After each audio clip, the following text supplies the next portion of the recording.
object of tonight's operation is to blot out... From March 1942 until March 1945, Lancaster crews were briefed for operations against German targets. In all, 56 squadrons of RAF Bomber Command were equipped with Lancasters. Losses were high. Over 4,000 aircraft failed to return. These scenes were shot at Waddington in 1942, when the chance of these young aircrew surviving their tour of 30 operations was only 1 in 3.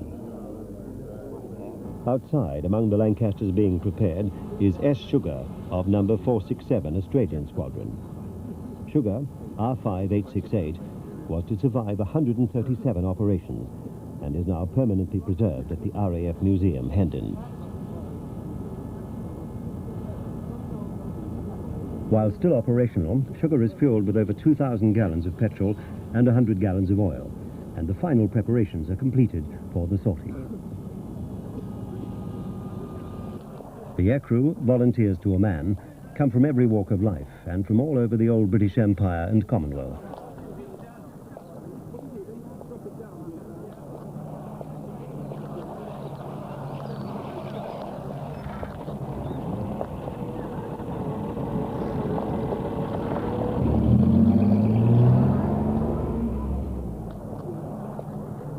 Each Lancaster has a 7-man crew: pilot, navigator, flight engineer, bomb aimer, radio operator, mid-upper and rear air gunners.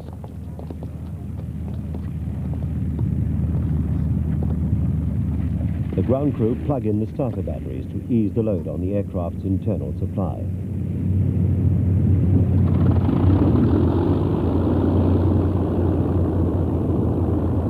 One by one, the cold engines cough into life.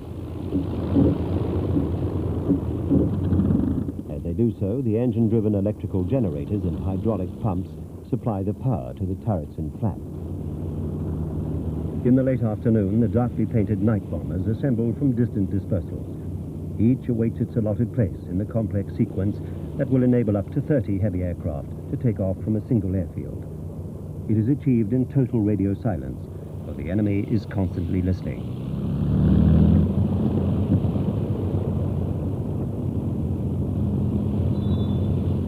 Aldous lamps alone are used. Slowly, the 29-ton bombers are skillfully guided by their young pilots, using brakes and carefully judged bursts of power from the outer engines, from the narrow perimeter track to the long runway. Great care has to be exercised.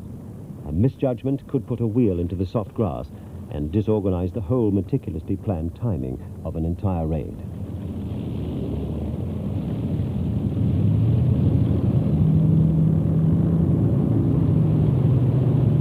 The first bomber takes off, its engine nacelle stained from the leaded petrol.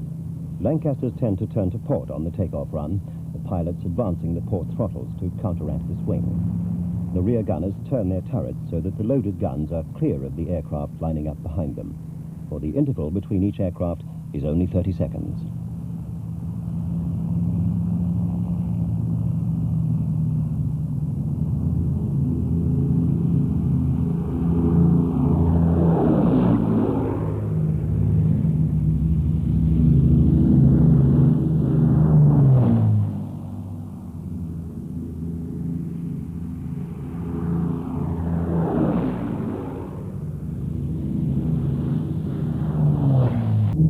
After takeoff, the Lancasters form up, flight by flight, squadron by squadron, orbiting near the east coast as they slowly climb in pre-arranged formations, before setting course for that night's target. A major raid takes hours to get going. Far below the cloud, other crews from squadrons on other airfields board their aircraft. These men might be a second wave, briefed to attack a different spoof target to divert the German night fighters from the main raid.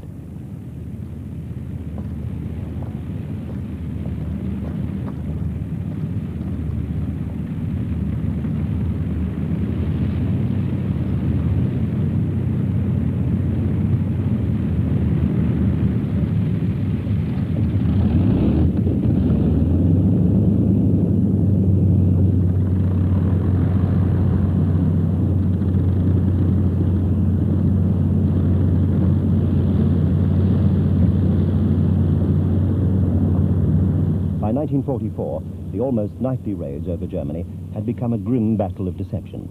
Move and counter-move, with radar plotting every stratagem.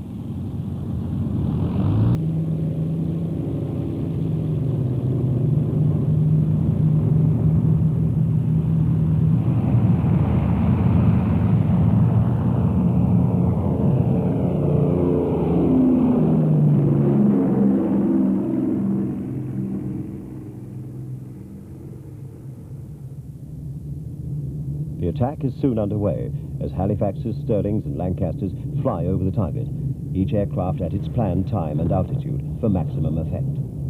If an aircraft arrives early or late, it is in hazard from the bombs dropped from aircraft above. The coloured flares of the Pathfinders mark the aiming point, a technique first used by the Luftwaffe over Coventry in 1940, perfected by the RAF over Germany in 1944.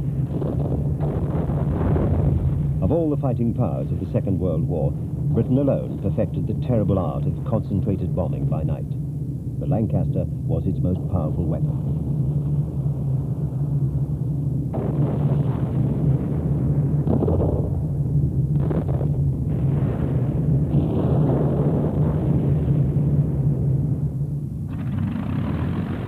The first RAF bomber used solely for night operations was the twin-engined Armstrong-Whitworth-Whitley, which was designed in 1934, entering service in 1937.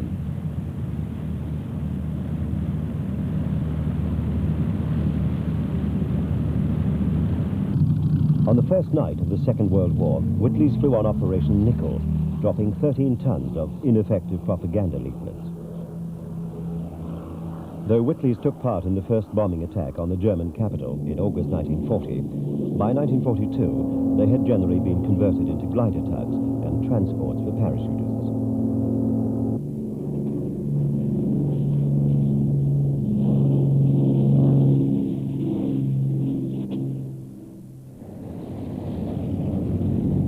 A contemporary of the Whitley was the Bristol Blenheim, used as a daylight bomber, often against German shipping. The Blenheim was inadequately armed and could carry only a 1,000-pound bomb load, though it did have a very good performance, with a maximum speed of 266 miles per hour. In the winter of 1940-41, it was used in a night fighter version, and in this role they pioneered airborne interception radar. Blenheim-like bombers continued to operate over Europe, albeit with mounting losses, until superseded in 1942 by Mosquitoes and Bostons. Another pre-war RAF bomber was the Handley-Page Hampden. On the second day of the war, Hampden crews of No. 83 Squadron took off to make the first RAF bombing raid of the war, a daylight attack on German warships in the North Sea. The RAF was at the time forbidden to bomb the German mainland on the grounds that factories were private property.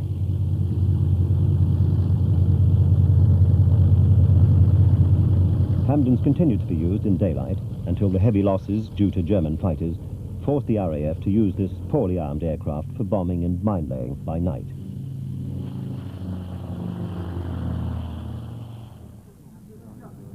In 1936, there were 3 new bombers, the Blenheim, the Hampden, and the Vickers Wellington. Unlike the Hampden, the Wellington had a conventional appearance, but its basic construction was far from orthodox.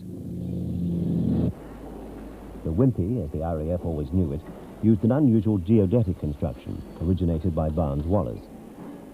The airframe, though fabric-covered, possessed remarkable strength, enabling many badly shot-up Wellingtons to return to base. This Wellington, F for Freddy, starred in the very successful wartime documentary film Target for Tonight, which showed RAF night bombing as very efficient, which was, until the arrival of the 4-engined heavies, far from the case. Faster than the Whitley and with a better loaded range than the Hampden, Wellingtons were the mainstay of the first phase of the strategic bombing offensive. When they were finally withdrawn from Bomber Command's order of battle in October 1943, 1,000 tons of bombs on German targets, and many Wimpies continued in other roles until the 1950s.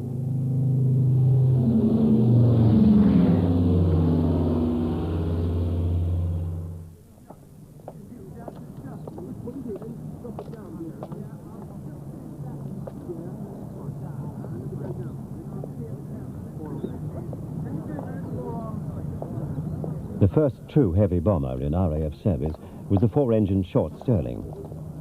This 31-ton aircraft began its operational career on February the 10th, 1941.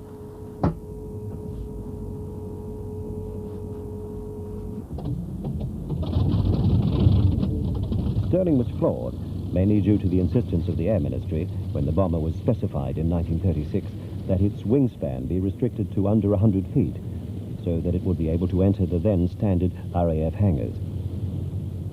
The result was a service ceiling of only 16,500 feet.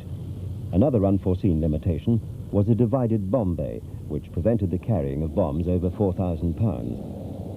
But Stirlings took part in the Great Night Offensive against Germany until September 1944, and the survivors performed heroically as glider tugs on D-Day and later over Arnhem. The next four-engine bomber to enter RAF service was the Handley-Page Halifax. It could never equal its contemporary, the Avro Lancaster, in sheer bomb lifting, but it played an important part in many night raids over Germany from 1942. It was designed to a specification which called for a heavy bomber powered by two of the then-new Rolls-Royce Vulture engines.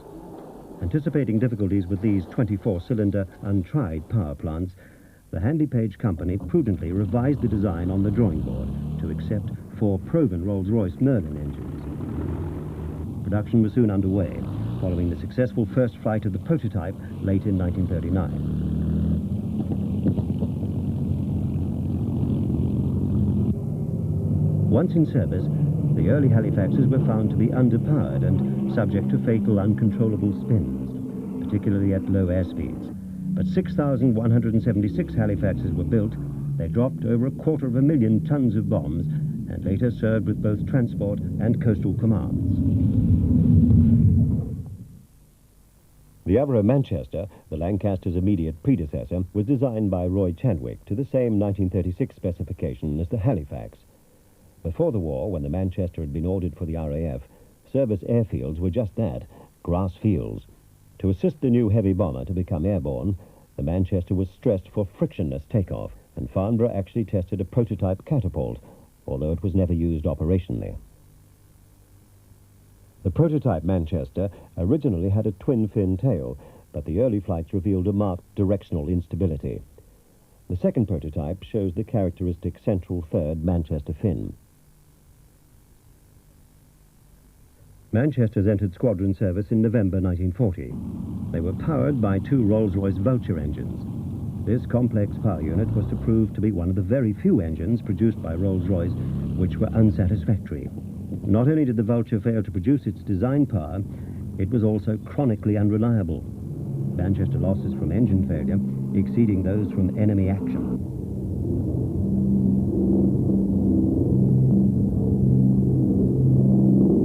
The Avro design staff believed the basic Manchester airframe was good.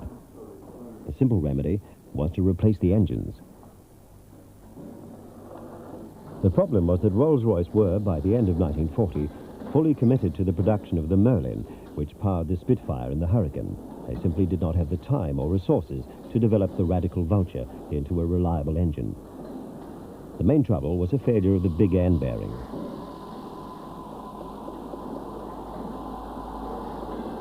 The Vulture was basically two Rolls-Royce V12 Peregrine cylinder blocks joined to a common crankshaft, and the inevitable teething troubles of such an engine proved greater than anticipated. It is likely that Avro's chief designer, Roy Chadwick, was told as much and advised to seek alternative power plants. The problem which Handley-Page had foreseen was simply solved. Roy Chadwick modified the Manchester wing to take four tried and tested Rolls-Royce Merlins. The result was the four-engine Manchester 3, soon to be renamed Lancaster 1. The prototype was built very quickly, since apart from a revised centre section, it was practically a standard Manchester airframe. The first prototype, BT-308, showed great promise, the only major modification recommended being a revision of the tailplane. The second prototype, DG-595, having the true definitive Lancaster long-span twin-fin tailplane, as fitted to later Manchester 1As. By October 1941, the first production Lancaster was rolled out of the Avro factory at Woodford. The aircraft, L7527, like the next 299 Lancasters, had started on the production lines as a Manchester.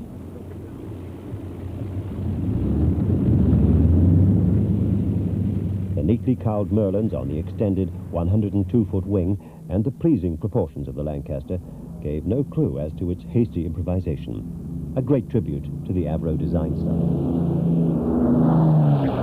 It was clear from the enthusiastic reports of the Avro and Boscombe Down test pilots that the redesign from Manchester to Lancaster had transformed the aircraft in every way. Few warplanes were to require less modification during their successful service life.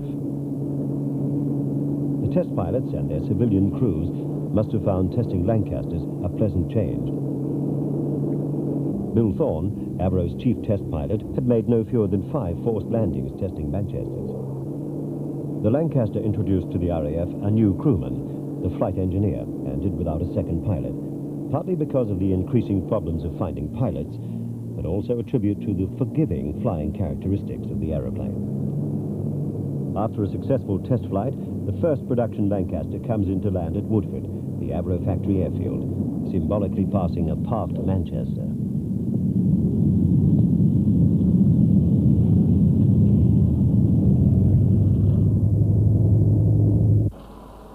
Roy Chadwick and his staff had designed a superb warplane.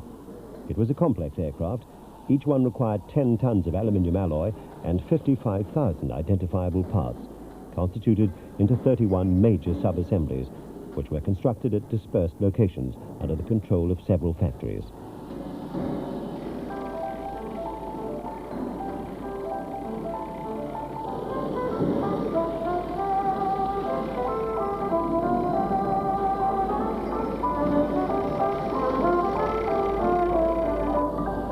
The Avro workforce at its peak consisted of 40,000, nearly half of whom were female. Women who'd been hastily trained to undertake skilled work that most of them had never contemplated before the war. Britain, unlike Germany or the United States, had compulsory labor directions for women during the war, and in spite of blackouts, severe food rationing and air raids, they averaged, as did the whole Avro workforce, over 66 hours a week of hard manual labor. Each Lancaster required 500,000 manufacturing operations involving a wide range of skills.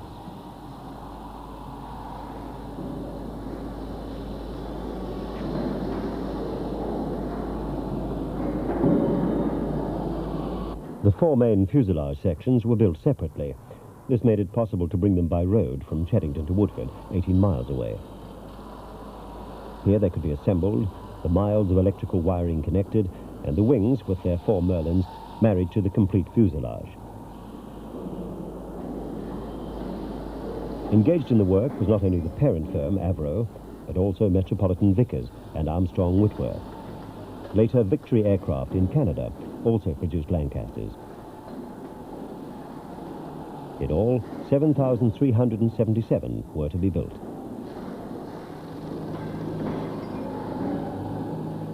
Basically, there were only 3 marks.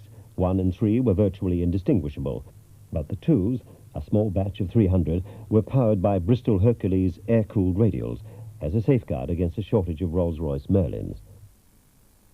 The Hercules was fitted as a complete unit with all its systems to simplify servicing and replacement. This Mark II was flying with a bomber development unit. Most operational 2s were flown by the Royal Canadian Air Force. There were 2 reasons for the Lancaster's success. It was capable of lifting a load equal to its own weight, and its unobstructed bomb bay enabled a wide variety of ordnance to be carried. The bomb bay below the main spar and astride the aircraft's centre of gravity measured 33 by 5 feet. In it were 15 strengthened points from which bombs could be suspended. A typical load was a 4,000-pound cookie surrounded by general-purpose demolition bombs or incendiaries. Or the bay could be filled with 250 and 500-pounders. Alternatively, 6 1,500-pound parachute mines for use against land or sea targets might be carried, or 1 8,000-pounder and 6 500-pound general-purpose bombs. From precept to practice, bombs, fused and live, are towed from the dumps to the aircraft. Each train is a single bomb load for a single Lancaster, usually weighing about 12,000 pounds, or nearly 5.5 tons.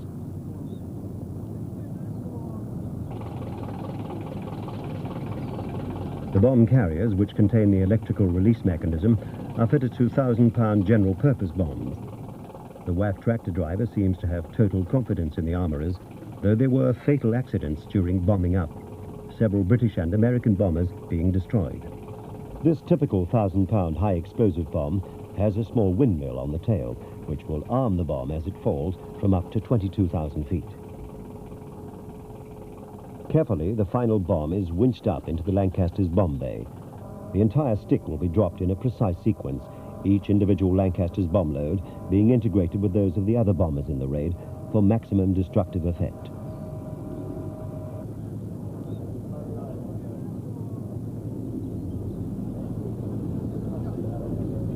High explosive was usually followed by incendiaries. Lancasters alone dropped over 51 million of them. Here, incendiaries are being loaded into SBCs, small bomb containers.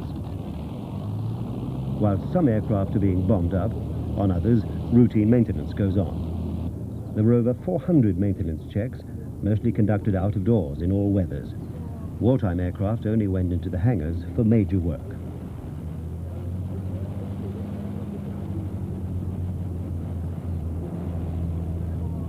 It required many trades to keep a squadron operational. The armourers work on the Fraser-Nash turrets. In nearby huts, WAFs carefully pack the parachutes.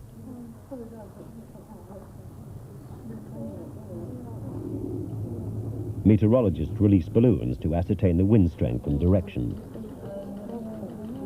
The observations from many airfields were collated to make the most accurate forecast possible, but Met was as much an art as a science, and costly mistakes were inevitably made.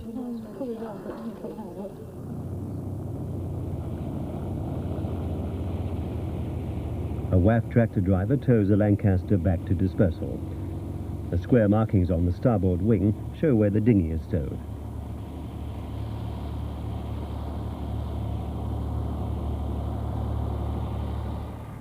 Each Lancaster required an immense effort to keep it operational. The 7-man crew, the flying control officer and 2 WAF assistants, a WAF parachute packer,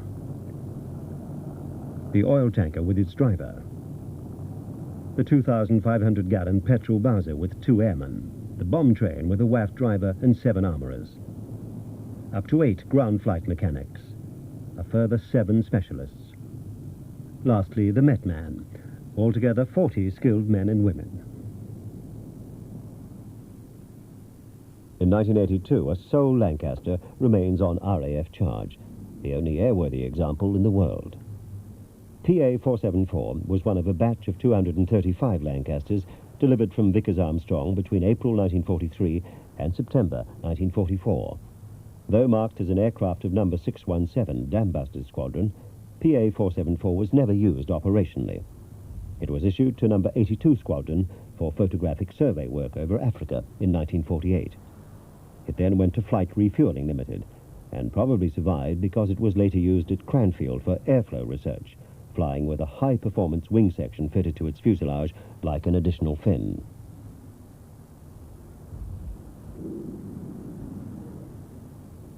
Now named City of Lincoln to commemorate the association of Lancaster squadrons with the county of Lincolnshire, it is maintained at RAF Coningsby to fly as a memorial to the many Bomber Command crews who did not return.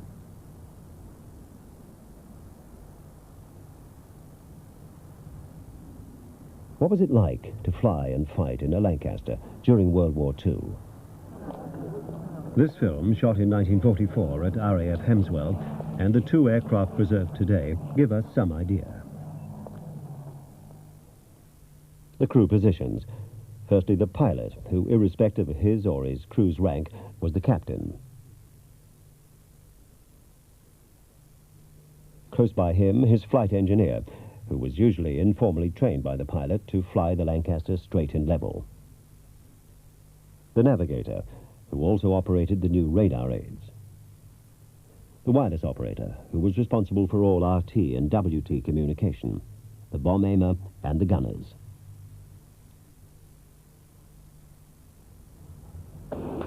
By far the loneliest and most dangerous crew position was the rear gunner's, tail end Charlie. His vigilance and quick reactions could save the aircraft from night fighter attack, either by warning his pilot to take evasive action or by direct defensive fire. This No. 1 Group Lancaster has the perspex cut away for clearer vision and is armed with twin 0.5-inch guns for greater hitting power than the standard Fraser-Nash rear turret with its four 303-inch Brownings. The turret is very restricted, though it did rotate as a complete unit. The control bar with the triggers operating the firing and movement of all four guns. The four breech blocks alongside the gunner enabled him to cock the guns and to clear any stoppage if he had time. In an emergency, the turret could be hand-turned to allow the gunner to escape. The vital oxygen supply for the turret, like the rest of the Lancaster, was unpressurized. The gunner would therefore be on oxygen for the whole trip, endlessly quartering the night sky. The supply rails lead from four ammunition boxes placed nearer the aircraft's center of gravity. The boxes contained 1,900 rounds, the rails an additional 600, a total of 10,303 rounds for the rear turret alone. Above the ammunition tracks, the trimming control wires, and below, the main elevator and rudder actuating rods, both vulnerable to shrapnel damage.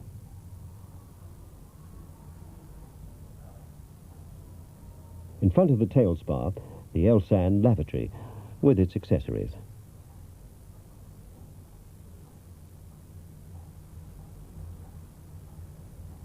From the rear turret to the mid-upper, not quite so exposed as the rear, but like it, cramped, though it's only armed with two guns. The bags catch spent cartridge cases, which could otherwise roll round the fuselage and jam vital equipment. The turret had what was called a gun taboo, which tracked the guns clear of the aircraft's tail fins. The mid-upper gunner couldn't wear a parachute in his turret, so had to stow it and retrieve it when required. Once in his turret, there he remained for the whole trip, unless ordered by his captain to leave.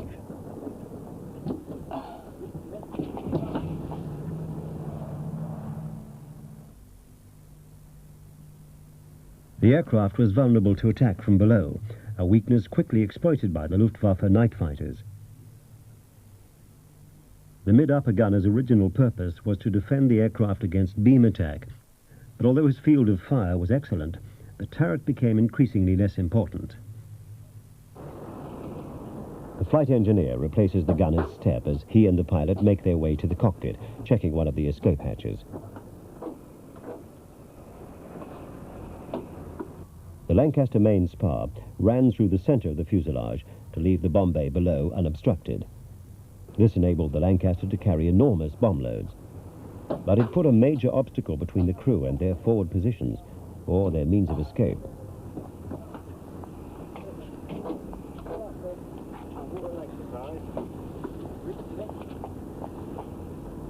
Behind the main spar, two compressed air bottles, and underneath the step, the accumulators, which maintain essential electrical services until the engines start. Just in front of the main spar, the wireless operator sat before his TR 1154-55 high-frequency radio. Wartime bomber radio operators didn't use their transmitters very often, since doing so could reveal the aircraft's position.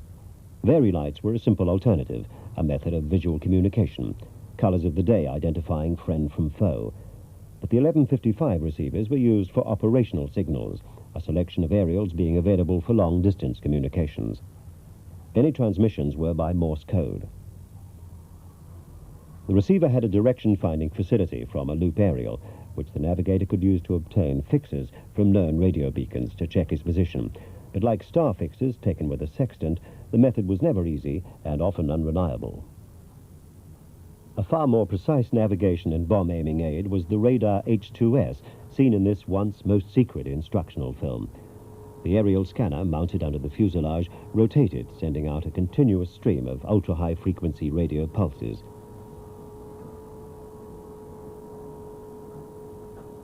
Flat ground and calm water returned no echoes, though buildings or high ground did. The navigator, watching his cathode ray tube, was thus presented with a moving map of the terrain below. Unfortunately, the H2S transmissions could also be used by the Germans to track the bomber. So an alternative passive navigation aid, codenamed G, was also used, which simply picked up pulse signals from transmitters in England, enabling the navigator to plot his position on special charts. Though due to the Earth's curvature, G's maximum range was about 200 miles. Ahead of the navigator, the pilot straps in, helped by his flight engineer. The disc behind his head is the only armor plate provided for the Lancaster crew.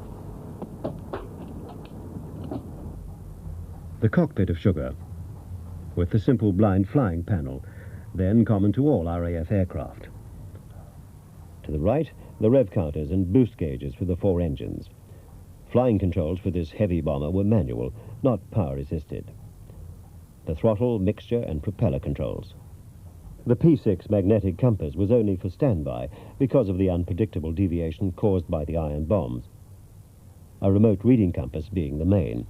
Its sensor unit was well aft, away from the influence of the bomb load.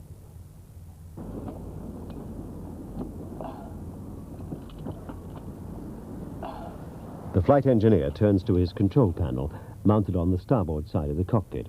He was responsible for the fuel management, these controls enabling him to pump fuel from tank to tank to balance the aircraft or, in an emergency, to transfer fuel from a damaged tank.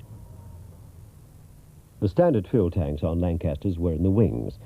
Number 1 tank, 580 gallons, number 2, 383 gallons, and number 3, 114 gallons, divided port and starboard to give 2,154 imperial gallons in all, sufficient to place most of German-held territory within Lancaster range, which varied with the load carried, but could be as much as 2,700 miles at reduced power. Fuel contents, engine oil and coolant temperatures were the main responsibility of the flight engineer.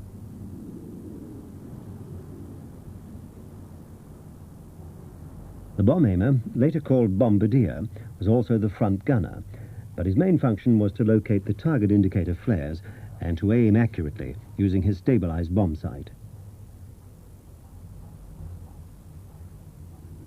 The bomb aimer's call of "bombs away" must have been eagerly anticipated, especially when he added "no hang-ups," because with an empty bomb bay, the returning aircraft could be subjected to violent evasive action.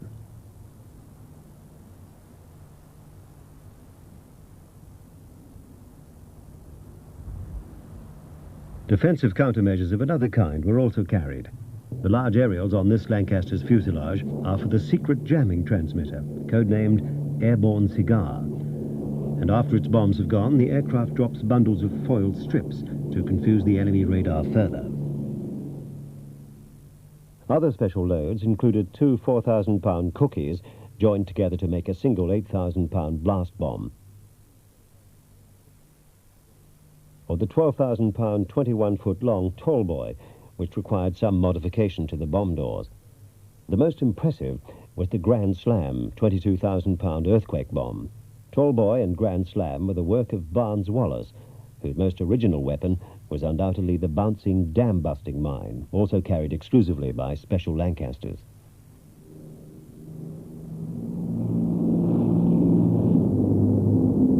The epic attack on the Mearn and Ada dams by 617 Squadron's Lancasters was reenacted in a famous feature film.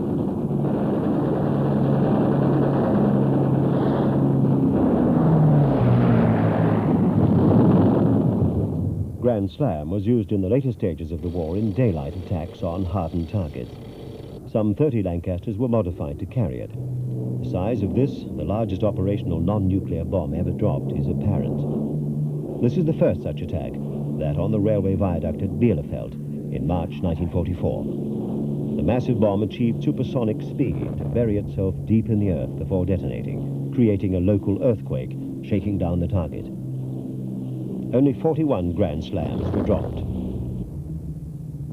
Though most of their service career was as night bombers, Lancasters from the summer of 1944 took part in many daylight raids, supporting the Allied ground forces in the land battles, particularly around Caen, with accurate tactical bombing.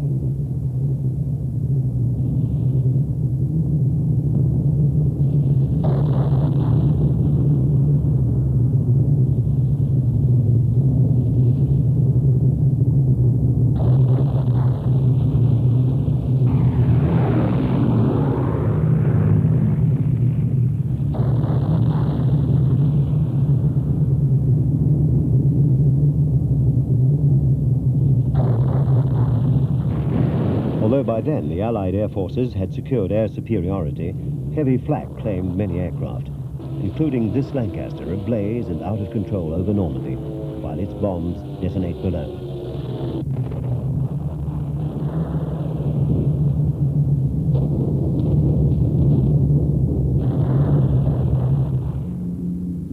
During the war, Lancasters dropped 608,613 tons of bombs, 51 million incendiaries, and over 12,000 mines on 156,308 sorties.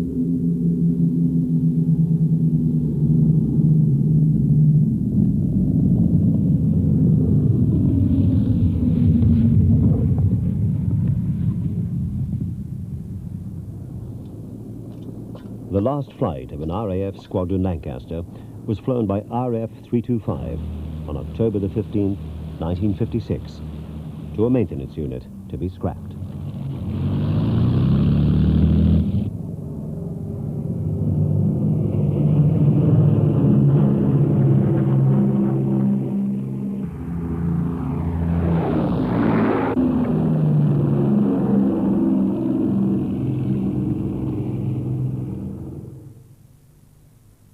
Years before, when operations against the Japanese were still probable, to prove that Lancasters could fly vast distances, this modified version, PD-328, later named Ares, flew round the world testing long-distance radio and navigation aids.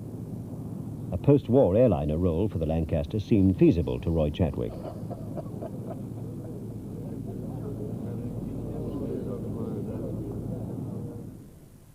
The weightlifting power of the Lancaster wing and engines was attached to a new capacious fuselage.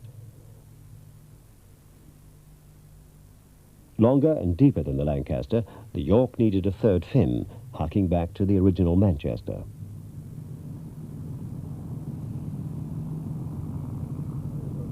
Although used as a VIP transport, the York's most famed role was as a freighter during the 1948 Berlin airlift.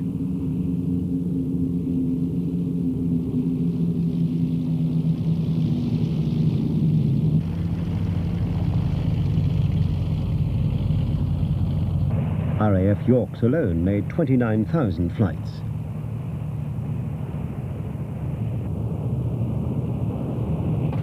Because of their ease of loading, Yorks seemed to carry most of the city's coal. It's said that when years later the Yorks were finally broken up after long civilian use, coal dust was found in their innermost recesses, a legacy of the Berlin airlift.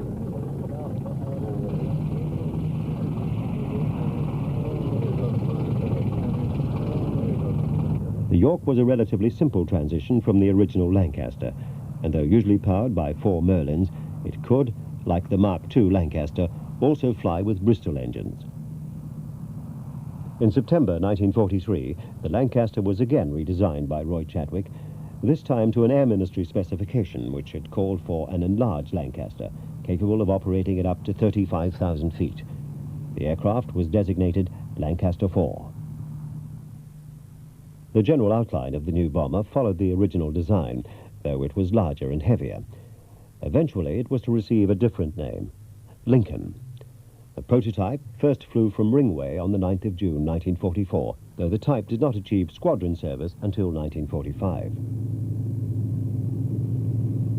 SX-937 is a Lincoln II, seen here just after the war. Lincolns were soon to be supplanted as frontline bombers in the RAF, though they operated in Malaya and against the Mau Mau terrorists in Kenya before being replaced by jets. The Lincoln has the distinction of being the last piston-engine bomber in RAF service. While that later Avro aircraft was replacing the surviving Lancasters, many of those still flying were used for test beds, like this Mark II with a Whittle jet in its tail. Thus, a basic 1936 design, which was nearly a failure due to its inadequate engines, was proving a form of propulsion which would power almost all future aircraft, military and civilian. 2 Lancastrians, descendants of the Ares, were used by Rolls-Royce to test fly their Nene jet. This engine, flying on VH-742, was to influence engine designers the world over. It was to be produced in greater numbers than any other, and was the first truly modern jet engine. VH-742 was the first Lancaster to be jet-propelled, just 10 years and a world war away from the original Manchester specification.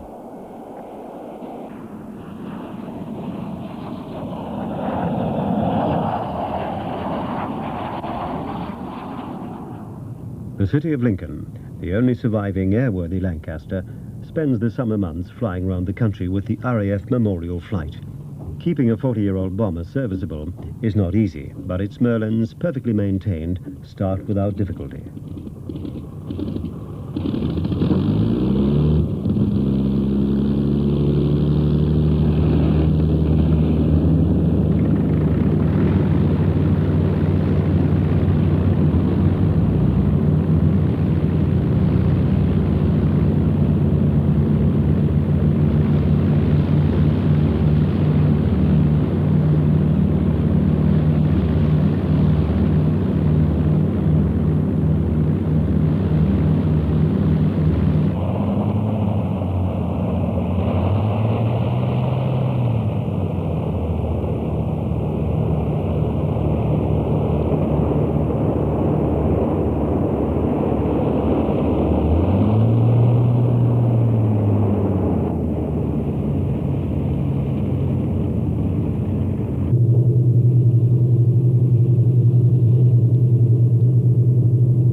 The City of Lincoln's devoted crew and maintenance personnel hope to keep it airworthy until the next century, by which time, if they succeed, it will have outlived most of the surviving aircrew who flew Lancasters on operations during World War II.